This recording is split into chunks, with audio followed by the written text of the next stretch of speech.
welcome to another fine edition of the VU Sports Wire program. Cutler Klein alongside Max Schneider and Drew Sundaram. Thank you so much, as always, for tuning in. We have got a fantastic show for you today. Welcome to homecoming week at Vanderbilt. Commodores taking on the Georgia Bulldogs this weekend. But first, we're going to break down Vanderbilt's 38-24 loss to Florida. A lot to unpack in this game, but first, let's roll the highlight film from this game down in Gainesville. Vanderbilt taking on the 21st ranked Florida Gators. There's Jim McElwain hanging there on the sideline. Luke Del Rio, who started the game at quarterback. And on the first possession for Georgia, into the end zone, LaMichael Pirine, the 1-yard run puts Florida up 7-0. And on the ensuing possession, Kyle Shermer threading the needle like grandma's sewing kit straight to Kalijah Lipscomb for the touchdown. Tough throw there and an even tougher catch, making the play there, and it's 7-7 in this one. Then on the next drive, Pirine again breaking free, getting all the way for the touchdown. Vanderbilt couldn't stop Florida's run despite the fact that they ran the ball 51 times. Next possession for the Commodores. They answer right back. Shermer on a rare rollout finds Caleb Scott in the end zone. Welcome back, Caleb Scott, for the touchdown. Then in the third quarter, into the end zone goes Malik Davis lunging over the line. Vanderbilt once again having a tough time stopping the run. And after a 17-17 halftime tie, Florida takes the lead. Florida with the ball back again. The ball going downfield. It's tipped by Ryan White, but it's caught at the 2-yard line. Just an inexplicably tough play for the Commodores. That was the kind of luck they had in this game. That led to another Florida touchdown, which you will see here, giving it right to Pirine going over the line there, powering over on 3rd and goal. Vanderbilt would cut the 2-touchdown lead to 1 with the Nathan Marcus touchdown.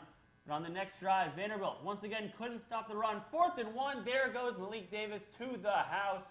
And that would be all she wrote for the Commodores. Vanderbilt falls 38-24 in this one. Kyle Shermer, yet another great day. 3 touchdowns on this one. Once again, the run game can't get going, and Vanderbilt cannot stop the run on defense. A tough game to lose for the Vanderbilt Commodores. You thought that of the 4-game ranked gauntlet that Vanderbilt was going through that they will finish up this week against Georgia, that maybe they would have had a shot against Florida amongst all the other teams. But, like I mentioned before, 51 times Florida ran the ball. Vanderbilt couldn't slow it down. Florida kept running the ball and kept running the ball and found pay dirt each and every time. So guys, how do you explain the fact that Florida was able to run the ball this many times and yet Vanderbilt couldn't stop it? I mean, if you're Florida, if it ain't broke, don't fix it. They continued to run the ball and Vanderbilt never had an answer. And frankly, they didn't seem to progressively try to stop the run as the game went on. It didn't look like the game plan shifted at all in the second half. Everything was kind of stagnant. And the run defense was a little bit effortless again. And we saw this last week with Alabama. Granted, Damian Harris and Bo Scarborough, 2 of the best backs in the country, but a lot of arm tackling, a lot of failing to hold the edge, fill gaps. I mean, when you look at this Vanderbilt pass defense, it's been excellent. So there's really no excuse to not kind of load the box a little more, especially as the game goes on. So, I mean, when you look at this run defense, it speaks a little bit to a lack of preparation, a lack of effort, and I think that that's something that this team is going to have to continue to harp on as the weeks go on. I mean, you got to have a lot more presence up front. You got to dominate the line of scrimmage a little more, especially on the defensive side of the ball, and especially late in that game when you know that it's going to be a run. And I'm not just talking about 4th and 1 on that highlight that we just saw from Malik Davis. I'm talking about that 3rd and 8 play. Right before it, you know Florida has to run the football. You know they need to get 8 yards to do it, and you have him stop 2 yards up the field, and he continues to push more for 6 more. So it's all about kind of the basics: preparation, form tackling, filling the gaps, and that's all this team needs to do, but they seem to be struggling with it. Yeah, when you see a team run the ball 51 times in the college football game, you know that's because they know they can run the ball. And for me, what that comes down to is the physicality at the point of attack. And what I mean by that is you really have to look at the block shedding of the Vanderbilt defense. And when you try and look at that, you realize that there really wasn't any. I mean, when you look at the offensive line of Florida, they look extremely impressive. And they're holding their blocks for a good amount of time. And they're getting 3-4 yards down the field. I mean, Florida tight ends were engaging people like 5 yards down the field. And what that means is that these Florida running backs were getting an easy 3 yards before they even got touched. And often they would get to 3 yards, they get to that second level, and backers wouldn't be able to shed blocks, and these running backs are gone. So when you see that these running backs have a floor of at least 3 yards a run, yeah, you're going to run the ball 50 times a game because that just makes sense, and that's a really good game plan. And what really, really hurt Vanderbilt is when this run was so established, you saw Florida take advantage of the play action. When they came out in the third quarter, they had some key play action passes that were huge gains down the field, and that really did Vanderbilt in when it came to the second half trying to keep up with this Florida offense. So I think that's really tough, and it's just all about that physicality. You've seen in the past that Vanderbilt has been able to make adjustments. You saw against Jesse Ertz in Kansas State. Ertz, a mobile quarterback, ran the ball on them, ran well in the first quarter, got the tying touchdown after Vanderbilt marched down the field and scored.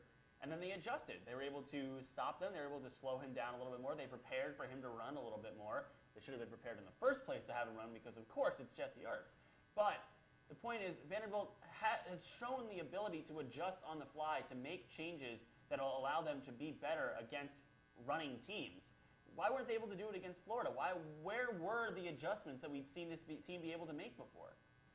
I don't know, and I think, frankly, it speaks a little bit to the fact that Florida switched quarterbacks for the second half, and maybe Mason was so worried about, all week they'd been preparing for Luke Del Rio. It was announced pretty early that Del Rio was going to start this game. Now all of a sudden Franks gets thrust in right before the second half, and I guess Mason in the locker room is preparing his team for Felipe Franks. He hadn't prepared his team for Franks all week, and Franks burned him on the opening drive. But you have to recognize that Franks isn't the dangerous part of this offense. The dangerous part of this offense is on the ground with the three-headed machine they have in that backfield, and P. Ryan got to him in the first half, and then Davis got to him even more in the second half. And I think the main part that Mason needed to speak to his team about was you got to stop the run. You have to show pressure, get in that backfield, really push up front. And a lot of times you saw 3 guys on the line, and I think they were so worried about Franks, who had really scared them with that 60-yard bomb coming right before halftime, that he wasn't as worried about the run game, and he really should have been. And I think a little bit of that is because the run game really did pick up in the second half. It was strong in the first half, but it wasn't nearly as strong as it was in the second half. So it didn't seem to be as alarming and shocking, and it didn't seem that they needed to pick up on it as much. But it really has been the problem for a few weeks now, and it's going to have to get better going forward.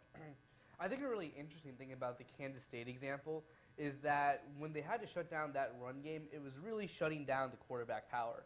And when you're thinking about that, it's one play that you have to key in on because that's their strength, that's their bread and butter. And when you take away that one play, all of a sudden the rest of that quarterback running scheme falls apart.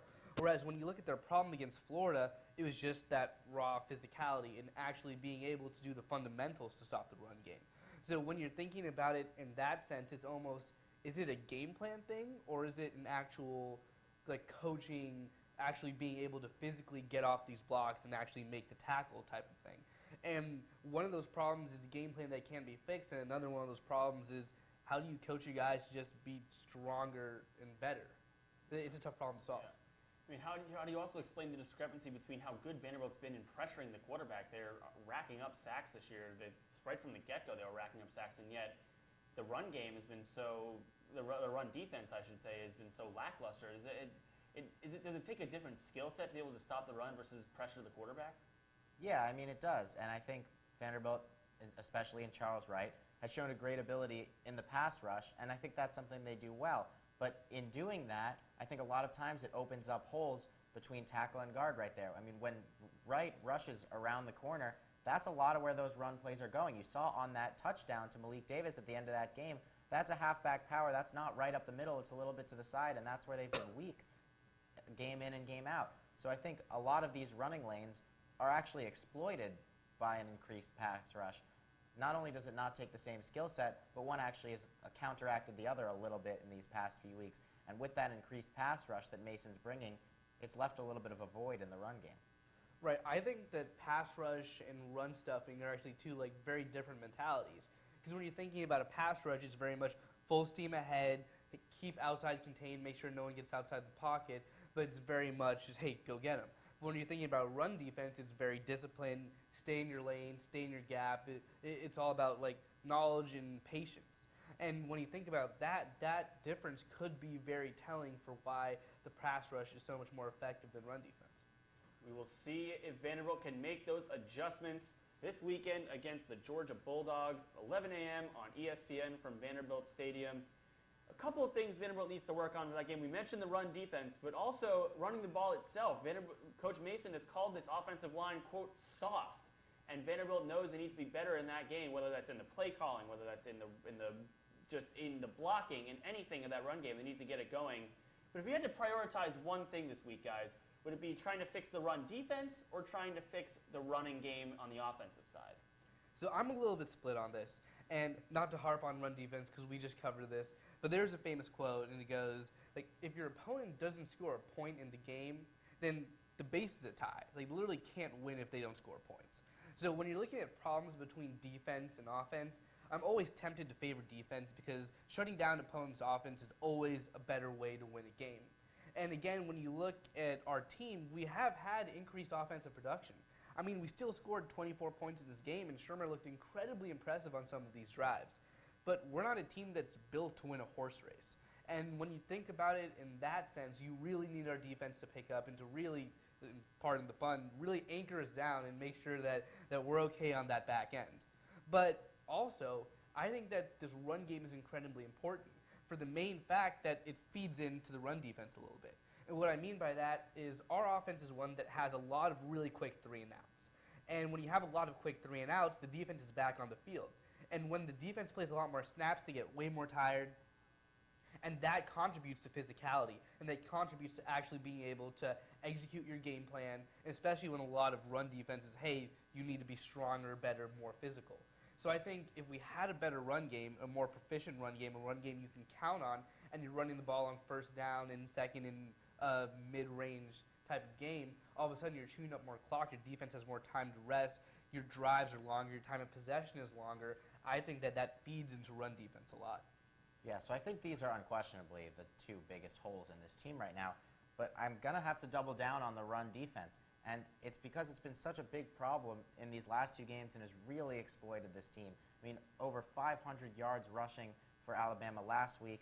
Now this week, Malik Davis had 120 yards. P. Ryan had 3 touchdowns. It's just seeming so easy to run on this Vanderbilt defense. And I think it needs to be fixed, but it's also fixable. I mean, when you look at this team's pass defense, this is still one of the best pass defenses in the country. And now Trey Herndon's back to full strength. Ferguson came back this week. So you're seeing a very stacked secondary that this team can afford to stack the box a little bit more on these run plays, especially going into a game against Georgia when you know that the focal point of this offense is Nick Chubb and the second option is Sony Michel. They're going to continue to run the football, and if you don't stop the run this week, then there's no chance of winning this game against Georgia. I lean defense a little more because in years past, the run game has been the strength of the offense, but the pass game has been weak. Now it's flip-flopped, so you still have that same sort of offensive production, whether or not it's coming from where you thought it would. Shermer's taken great strides this year. They were able to put up 24 points against a very tough Florida defense. So the offense doesn't concern me as much, but you're not going to be able to stay in this game against Georgia, a team that just won 41-0 against in-state rival Tennessee for us. They're not going to be able to do that unless Vanderbilt stops the run and stops it early and often. So I think the run defense is really the biggest focal point going forward, and it's definitely going to need to be fixed in the coming weeks. You mentioned the pass game becoming more of a focus of the offense. In this past game, Vanderbilt ran something like 40 passing plays and only 20 running plays. So I think they kind of recognized that if they're not going to be able to break through the line like that, then they need to shift the balance of the offense a little bit to make sure that they can keep up that production. Going back to the defense, though, I mean, you mentioned the secondary and how good they've been, but I mean, is the secondary's ability only as good as their front 7 in some way? Because if the front 7 can't stop the run, then they'll be able to run play action, get people out of position a little bit, and in addition, if the front 7 can't get to the quarterback like they were earlier in the season, then it's going to be tougher on the secondary to be able to make some plays. Right. If you're looking at the highlights, Florida had all day to throw sometimes. And as good as the secondary is, you can't cover a guy for 4 or 5 seconds. Because as soon as something breaks down into a scramble drill, or as soon as receivers break off their routes and start following the eyes of the quarterback, that's what it's a lot harder to practice for, it's a lot harder to prepare for. And when you're looking at corners and safeties, they're practiced to cut off a route tree. and cutting off scramble drills and random patterns are much, much harder. So when you're not having that production from your front seven, all of a sudden defense on the back end gets a lot tougher. And what's also bad is when you look at a lot of the big plays that is led up, sometimes it's mental errors. And when you're looking at the secondary, a mental error here or there is going to end up in a 40-yard play, as we saw right before halftime for Florida. Yeah, I mean, for all intents and purposes, though, the idea of stacking the box is so that you can take a little pressure.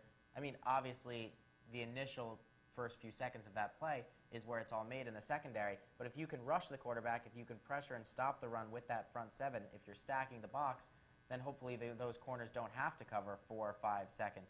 I mean, and if you're talking about these teams and looking at Vanderbilt's upcoming schedule, you're really trying to stop the run game, especially with Georgia. And if you haven't noticed this year, SEC quarterbacks are not what they used to be. I mean, when you look in this game, what's your goal? You want to make Jake Fromm beat you. Jake Fromm's a freshman quarterback. He's not really going to beat you too much down the field, not too much with his legs. It's kind of that short, intermediate passing game. So you got to make these quarterbacks beat you. You got to make Shea Patterson beat you with his arm. You got to make Stephon Johnson beat you with his arm. If you want to win these games, you're going to have to make these quarterbacks beat you. And if they beat you, they beat you. But you can't afford to continue to let yourself get run on game in and game out by these running backs. If you have to pick one, force these quarterbacks to beat you through the air because they haven't proven that they can do it week in and week out. Right, and when you're looking at especially young quarterbacks, the biggest gift you can give them is time. And the biggest thing you can do to shake a young quarterback is to rattle them. That means pass rushes. That means making sure they get hit while they're throwing the ball. Anything to shake up that rhythm and that flow, because that's what a lot of young quarterbacks feed on. That's what they really need. Yeah, it'll be interesting to see if they can slow down the juggernaut of a Georgia run game this weekend. Moving on away from the American football field into the soccer pitch. Vanderbilt Soccer is unbeaten in SEC play so far this year. They take on Kentucky tomorrow night, and they take on one of the top teams in the country, Florida, this weekend. They're coming off a 5-3 victory over Mizzou last week. Guys, we haven't touched on soccer in this show yet, but we are going to today because it's hard to ignore this team now. They're looking really, really good, and despite having some injuries, Simone Charlie sitting out some time with a hamstring injury earlier this year, Caitlin Farner still sidelined with an injury and in goal. Taina Tolleson has done a good job in relief. What's been so important for Vanderbilt so far this year to let them go on this huge run late in the season?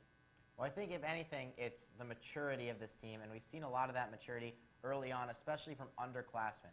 And I think Darren Ambrose has done an excellent job at getting these underclassmen ready to play and to play early and often. And you're seeing a lot of this production, especially the goal scoring, coming from these underclassmen. You saw Olivia Simmons, SEC Freshman of the Week this year. She's been excellent in 2 of these games lately, scoring goals late, big goals, this week against Missouri and then recently against Lipscomb. And the other part is both of those games, Vanderbilt was not the team to score first. And its ability to stay in these games, continue this confidence, and come back, and both of these times scored not just 1, but answered with 3 goals, in the case of Lipscomb scoring all 3 goals in the last 20 minutes of that game. So Vanderbilt's ability to stay in these games and show that maturity, and they're getting a lot of this production from their freshmen. I mean, Nia Dorsey, freshmen and sophomores rather, Nia Dorsey, Grace Jackson, Tolleson even in goal, and obviously Simmons and Layla Azari. So when you're talking about half of this team, and even in most cases more than half of this team being run by underclassmen and showing the maturity that they are, it's not surprising that they're undefeated in conference play. Right. So I think you nailed it when you talked about maturity, but I want to specifically talk about composure, because I think that's a huge, huge aspect when a lot of teams play, and especially when you look at a team that is this heavily underclassmen. Composure is something that is often really tough to find, and it's really hard to coach that. It's really hard to coach that patience and that willingness to do whatever needs to be done. And I think the really interesting stat is that Vanderbilt is 5-0 when they're leading at halftime. And playing with the leads is something that sounds simple, but it really isn't. Because how many times have we seen teams play with a lead, get complacent, and all of a sudden it's a close game again, and teams come back? And that's a big, big trap that a lot of really young teams fall in. Especially Vanderbilt's been playing up so often because of that scoring production. This composure and this willingness to be like, hey, listen, we're up right now, but we're not going to let that get to our heads. We're going to play our game and make sure we win this game. I think that's huge. I think that's a huge, huge mentality to have. I think a lot of that composure comes from this balance between, not only are there a lot of underclassmen, but I think there's some key veteran leadership. And specifically, I want to talk about Simone Charlie, because she's a person who sat out last year because she redshirted that fall season, but led the team in scoring in 2015.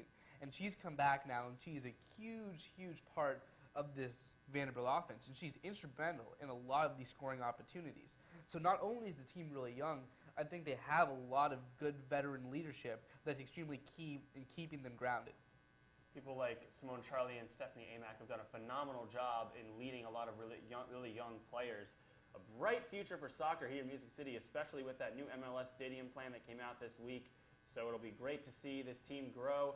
Perhaps maybe an NCAA tournament run in the cards if they can do well against some of these tough teams like Florida. Remember, this Saturday, or Sunday I should say, you can catch Vanderbilt take on Florida on the soccer field at 12 p.m. Tune into vandyradio.com to hear that call. With that, that'll just about do it for this week's episode of VU Sports Wired. Thank you so much, as always, for tuning in. For Max Schneider and Drew Sundaram, Ryan Suter in the booth, I'm Cutler Klein saying so long. We will see you next time.